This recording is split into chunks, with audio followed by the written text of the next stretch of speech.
Бәркәнне Бірғанаттен исімлі малай мектепке бармасқа болған. Мен бөген қырға бармайым, қырға ойнарға барам дегенде урамға шығып кеткен. Қырда ол бір атны көрем.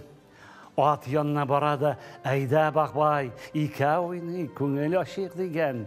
Ат, yok жаным, менің ойнарға уақытым yok. Менің сабан сүрәсім бар, қожама хизмәт итәсім бар, сен өзің генә ойнайынды деген. Баламаннан соң Умарта қырты янына барғанды, ей Умарта қырты, әйдә бірге ойны, көңіл ашық деген. Умарта қырты да, yok шол, менің ішім бар, жай тез өте, менің күзге қадар түрлі шешеклерден бал жиясым бар. Сен өзің генә ойнайынды деп жауап берген. Бірғаны тың бір қыш янына да барған, оннан да бірге ойнауын өтінген. Тек қыш тамалайының өтінішін қабыл етмеген. Аның қышшықларын ошатасы бар. Ол күнтін шібін шіркейлер ауылы екен. Бірге ойнарға иптәш тапмағаш, Бірғаны тен-тейрен ойға шумған. Ойлаған да тезгіне мәктепке үйгірген. Маймал қызгіде өзінің суретін көріп, айуға түртіп бұлай деген.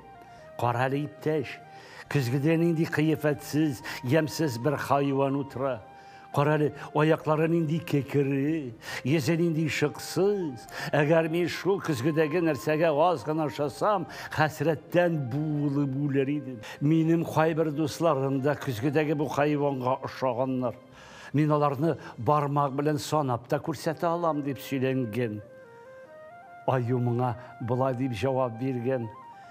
Ей, маймыл иптәш, сен достарны санап маташқаншы, бір тапқыр өзіңе гене қорасаң не бұла. Балалар жеберген қағаз үшіртқыш, жерден азғына көтәріліп ішқан көбәлекні көргеш, міскін, ішанасың. Сен меңа кішкене болып көрінесің. Сен бишара менен бұл қадар юғары үшқанымы әлбәтті күнніше тұрғансыңды деп сұраған. Көбәлек, yok, бірді күннәшмейм. Сен не қадар юғары үшсаңды бәйлеудегіне үшасың. Мен ise өз еркімді. Тілесем қоя барам. Мен сенің түслі бүтін ғымырымны біреуінің кәйфі үшін фида қалмайым деп жауап қайтарған.